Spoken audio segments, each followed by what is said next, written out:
চাকরিহারাদের ব্যাপারে যদি আমরা বলি তাহলে একটা লাইনে বলা যায় যে পেটে লাথি আর পিঠে লাঠি।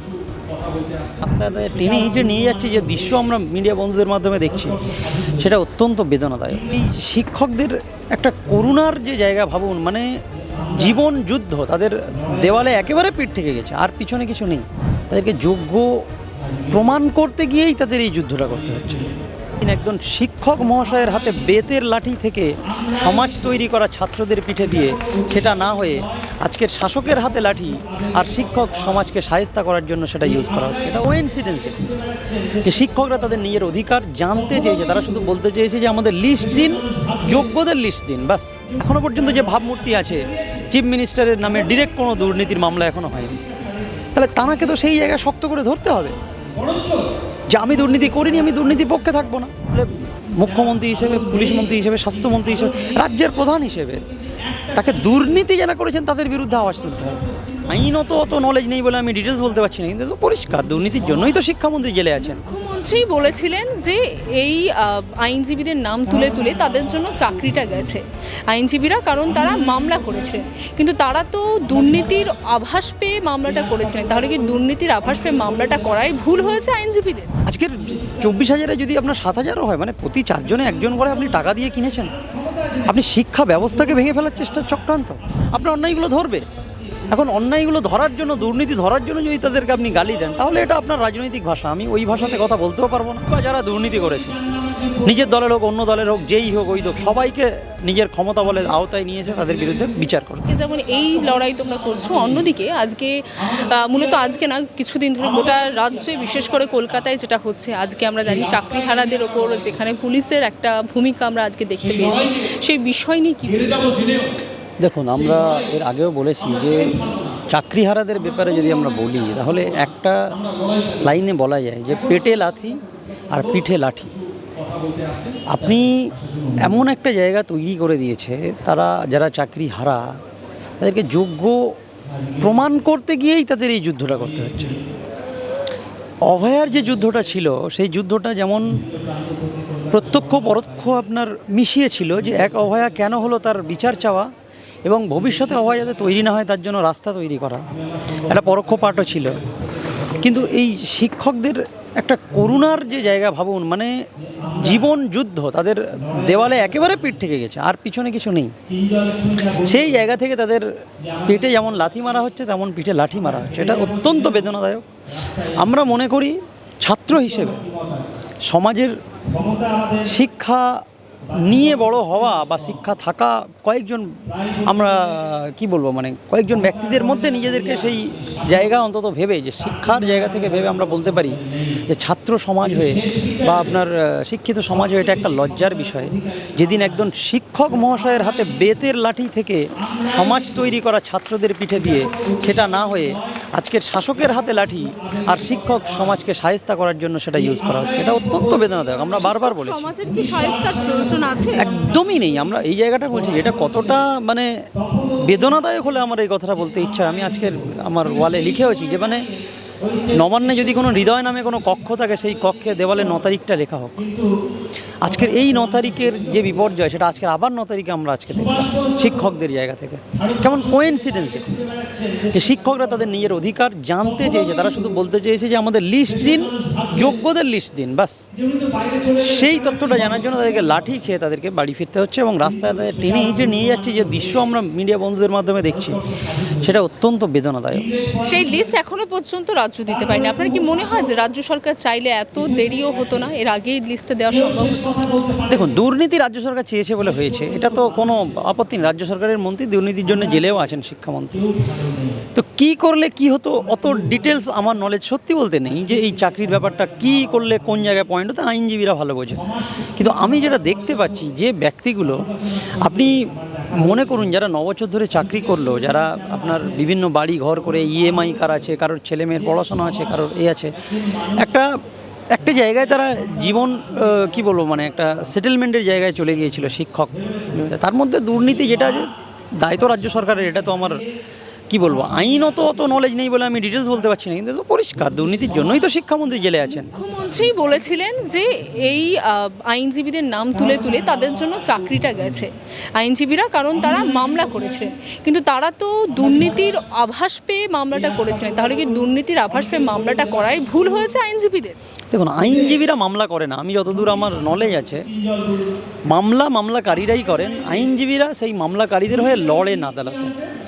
যে বা যারা আইনজীবী ছিল, আমার তো দ্ব্যর্থ কণ্ঠে বলতে অসুবিধা নেই যে, আবার বলছি, কখনোই নয়, ন্যায়ের জন্য সবাই মামলা করতে পারে।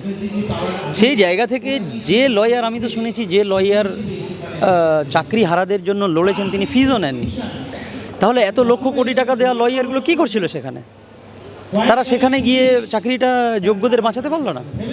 তো এইটা এক ধরনের রাজনৈতিক উদ্দেশ্য বা কোনো কাউকে ব্যক্তিগতভাবে আক্রমণ ছাড়া আমার মনে হয়, নামও আপনারা সবাই জানেন বিকাশ রঞ্জন ভট্টাচার্য সম্মানীয়, তো এটা তার কাজ তো লটাকে দেখা। সে তো যাদের জন্য যুদ্ধ করছে সেই যুদ্ধে তিনি জয়ী। তিনি তো শুধুমাত্র এই 26,000-দের জন্য যুদ্ধ করেন। উনি যে 23 লক্ষ পরীক্ষার্থী দিয়েছিল যারা চাকরি পাননি, তাদেরও যুদ্ধ করেছে, আমি যতটুকু জানি। এটা আমার মিডিয়া থেকেই জানা, আমার ডিটেলস জানা নেই। তাহলে সেই জায়গা থেকে তিনি 23 লক্ষদের প্রতিনিধিত্ব করে জয় ছিনিয়ে এনেছেন, এবং সেই জায়গা থেকে তিনি একজন লয়ার, আইনজ্ঞ, আইনের কাজ করেছেন। কিন্তু একজন মুখ্যমন্ত্রী হিসেবে, একজন রাজ্যের শাসক হিসেবে এটা নিজেকে সবচেয়ে প্রথম বলা উচিত যে এই দুর্নীতি যারা করেছে সেই দুর্নীতিকারীদেরকে আমি ধরবো, নাকি কে মামলা করেছে। দুর্নীতির বিরুদ্ধে মামলা হবে, যখনই দুর্নীতি হবে কেউ কেউ আপনার আইনজ্ঞ থাকবেন, তারা আওয়াজ তুলবেন, তারা মামলা করবেন। কিন্তু তিনি তো বলেছেন যারা অযোগ্য প্রমাণিত হয়েছে তাদেরকে এখন তিনি যোগ্যদের বিষয়টা দেখবেন, এর পরবর্তী তিনি অযোগ্যদের বিষয়ও দেখবেন। যারা অলরেডি প্রমাণিত হয়েছে তারা অযোগ্য। দেখুন, আবার বলছি, শিক্ষকের ব্যাপারটা অত ডিটেলস আমার নলেজ নেই, কিন্তু কয়েকটা তো একটা গোদা বাংলার লাইন থাকে, যে লাইনগুলোতে আমরা বুঝতে পারি যে আপনি দুর্নীতির পক্ষে না বিপক্ষে। আমরা এটা জানতে চাই যে দুর্নীতি যারা করেছিল তাদেরকে খুঁজে খুঁজে শাস্তি দেবে কি না। যারা যারা এই টাকা পয়সা তুলে শিক্ষাটাকে বিক্রি করার যে চক্রান্ত করেছিল তাদেরকে চিহ্নিত করে শাস্তি দেবেন কি না। আমার যে বুদ্ধি বলে একজন শাসক সর্বোচ্চ পদ থেকে এটা প্রথম করা উচিত, যারা যারা এই দুর্নীতিতে আছে, জেলা থেকে শুরু করে গ্রাম থেকে শুরু করে সে যত বড় নেতা হোক, নেত্রী হোক, যত বড় অফিসার হোক, তাদেরকে চিহ্নিতকরণ করে তাদের বিরুদ্ধে প্রথম মামলাটা ওনার করা উচিত। যে এদের দুর্নীতির জন্য আমি মনে করি, অন্তত কি বলবো, মানে মনে করাটা বড় ইম্পর্টেন্ট এখানে না। মানে এখনও পর্যন্ত যে ভাবমূর্তি আছে, চিফ মিনিস্টারের নামে ডিরেক্ট কোনো দুর্নীতির মামলা এখনও হয়নি। তাহলে তাঁকে তো সেই জায়গায় শক্ত করে ধরতে হবে যে আমি দুর্নীতি করিনি, আমি দুর্নীতির পক্ষে থাকবো না। কিন্তু যখনই আপনি দুর্নীতির পক্ষে থাকছেন তখনই তো বোঝা যাচ্ছে দুর্নীতির সঙ্গে আপনি জড়িত।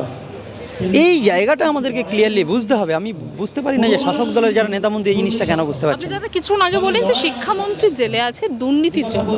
আজকে দেখা গেল তৃণমূল কংগ্রেসের থেকে যুব এবং ছাত্র পরিষদ পথে নেমেছিল। তারা দোষারোপ করছে যে বিজেপি এবং সিপিএমের ষড়যন্ত্রের জন্য এই চাকরিটা গেছে। দেখুন, বিজেপি, সিপিএম, তৃণমূল, এই ব্যাপারগুলো যারা ওই রাজনৈতিক দলের প্রতিনিধিত্ব করে তাদেরকে আপনি জিজ্ঞাসা করতে পারেন। আমি একজন সামাজিক ব্যক্তি হিসেবে যেটুকু দেখছি, একদম পরিষ্কার, চাকরি যাওয়ার যেটা কারণ সেটা দুর্নীতি। আমার কাছে একদম পরিষ্কার। আমি কি কারণ, কে লয়ার, কে ছিল আমি অত ডিটেলস আমার জানা দরকার নেই, বা আমি অতটা জানিও না। মানে ওটা একটা আলাদা চ্যাপ্টার, আমাকে অনেক স্টাডি করতে হবে। কিন্তু যেটা আমরা সাধারণ মানুষের চোখ দিয়ে যেটা বুঝতে পারি সেটা হলো দুর্নীতির কারণে চাকরিগুলো গিয়েছে। আজকের 24,000-এ যদি আপনার 7,000-ও হয়, মানে প্রতি 4 জনে একজন করে আপনি টাকা দিয়ে কিনেছেন। আপনি শিক্ষা ব্যবস্থাকে ভেঙে ফেলার চেষ্টার চক্রান্ত। তাহলে একমাত্র যদি ঔষধ বলেন এই সমস্যার, তাহলে মুখ্যমন্ত্রী হিসেবে, পুলিশ মন্ত্রী হিসেবে, স্বাস্থ্যমন্ত্রী হিসেবে, রাজ্যের প্রধান হিসেবে তাকে দুর্নীতি যারা করেছেন তাদের বিরুদ্ধে আওয়াজ তুলতে হবে। যেটা একমাত্র, হ্যাঁ, তিনি দেখছেন। আমার মনে হয় এটা এক ধরনের, কি বলবো, মানে মানুষকে বোকা বানানোর প্রচেষ্টা। রাজনৈতিক দলের মধ্যে প্রতিদ্বন্দ্বিতা থাকবে, এটাই তো গণতন্ত্রের সৌন্দর্য। গণতন্ত্রে আপনি যদি বলেন সেখানে তো মানুষের জন্য সরকার মানুষের জন্য, মানে মানুষের জন্য সরকারের জন্য মানুষ নয়। গণতন্ত্রের পরিধিটা তত বড় হবে যখন মানুষের জন্য সরকার হবে। আজকে সেই মানুষদের মধ্যে একটা পার্ট শিক্ষক, সেই মানুষদের মধ্যে পার্টও রাজনৈতিক দল, আপনার প্রতিদ্বন্দ্বী বা অপরাধী যে রাজনৈতিক দলগুলো, তারা তো আপনার অন্যায়গুলো ধরবে। এখন অন্যায়গুলো ধরার জন্য, দুর্নীতি ধরার জন্য যদি তাদেরকে আপনি গালি দেন, তাহলে এটা আপনার রাজনৈতিক ভাষা। আমি ওই ভাষাতে কথা বলতেও পারবো না।